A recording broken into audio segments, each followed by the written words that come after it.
नमस्कार। इस समय आप देख रहे हो आरजे भारत न्यूज 7 सदैव सत्य के साथ और मैं हूं आपके साथ एस्तर।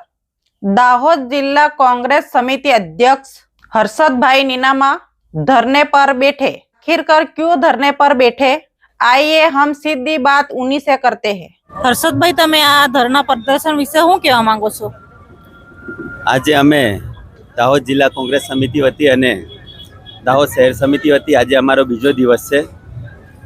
દાહોદ નગરપાલિકાની અંદર 3,500 કરોડથી પણ વધારે પૈસા વપરાઈ ગયા છે। તો એની સાથે અમે એવું કહેવા માંગીએ છીએ કે ચારે તરફ રસ્તાઓ ઉપર ઢોરો રખડે છે, કૂતરા રખડે છે, ગધેડા રખડે છે। બાજુમાં જ ફોટો મૂકેલો છે અમારા પૂર્વ કાઉન્સિલર અને દાહોદ જિલ્લાના દાહોદ નગરપાલિકાના વિરોધ પક્ષના નેતા હતા। એમનું રખડતા ઢોરને કારણે અકસ્માતથી અવસાન થયું છે।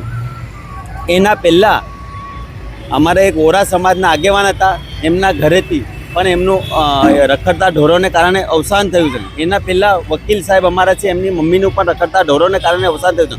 તો દાહોદની ભ્રષ્ટ નગરપાલિકા કેટલાય લોકોનો જીવ લેશે એવું અમે કહેવા માંગીએ છીએ। આ 3,500 કરોડ રૂપિયા આ લોકોએ ક્યાં મૂક્યા? નગરપાલિકાના અધિકારીઓ અને પદાધિકારીઓ 3,500 કરોડનો જે વેપાર કર્યો એ ક્યાં ગયો? એની સાથે અમે ધરણા પર આજે બીજો દિવસ છે, આ અનિશ્ચિત કાલના ધરણા છે। જ્યાં સુધી દાહોદના રસ્તાઓ પરથી આ રખડતા ઢોરાઓ, રખડતા કૂતરાઓ અને રખડતા ગધેરાઓને યોગ્ય જગ્યાએ નિકાલ કરવામાં ન આવે, શ્વાન સેન્ટરો બનાવવામાં ન આવે, આ ગૌશાળા બનાવવામાં ન આવે, ત્યાં સુધી અમે અહીંયા ઉપવાસ પર બેસવાના છે। અને આવનાર દિવસોમાં આ નગરપાલિકાનો અમે ઘેરાવ કરશું અને નગરપાલિકાને તાળા મારશું અને દાહોદની જાહેર જનતાને પણ કહેવાના છે કે આવનાર દિવસોમાં આ કલેક્ટર ઓફિસનો ઘેરાવ કરવાનો।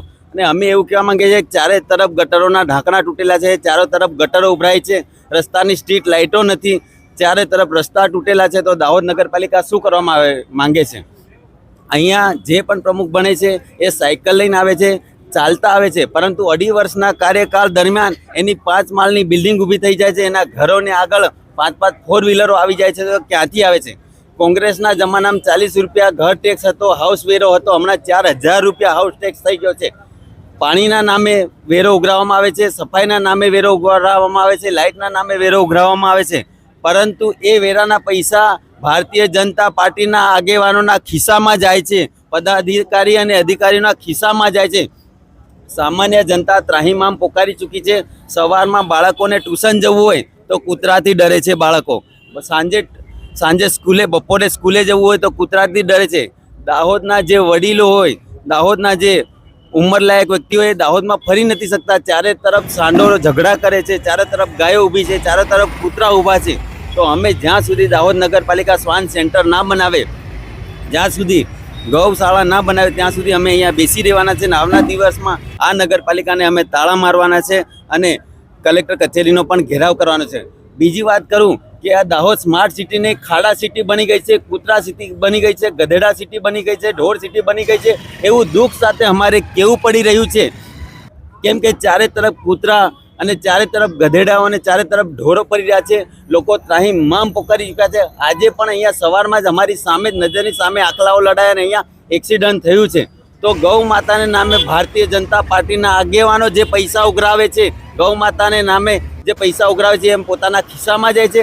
આ દિવસ સુધી એક પણ ગૌશાળા બનાવી શક્યા નથી। તો અમે કહેવા માંગીએ છીએ કે ગૌ માતાના નામે ક્યાર સુધી તમે વોટ લેશો?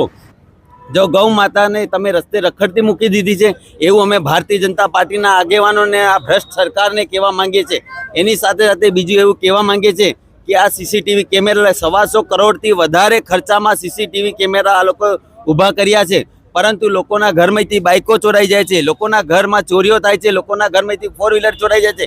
એક પણ સીસીટીવીમાં આ ચોરો કેમ પકડાતા નથી એમ મારે કહેવું છે। એની સાથે સાથે બીજી એવી ઘણી બધી બાબતો છે એ હું જણાવવા આપને માંગુ છું। બીજું કંઈ ન કહેતા दाहोद जिला कांग्रेस प्रमुख हर्षद भाई नीनामा। जैसा कि इस पूरी खबर को हमने विस्तार पूर्वक देखा, हर्षद भाई नीनामा ने किए बड़े बड़े खुलासे।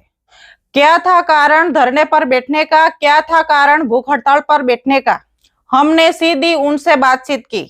हर्षद भाई नीनामा ने विस्तार पूर्वक बताया।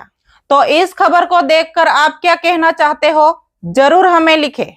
यदि चैनल पे नए हो तो चैनल को सब्सक्राइब करना ना भूले। जल्द मिलती हूँ ऐसी कोई खबर के साथ, तब तक बने रहिए आरजे भारत न्यूज 7 के साथ। નમસ્કાર.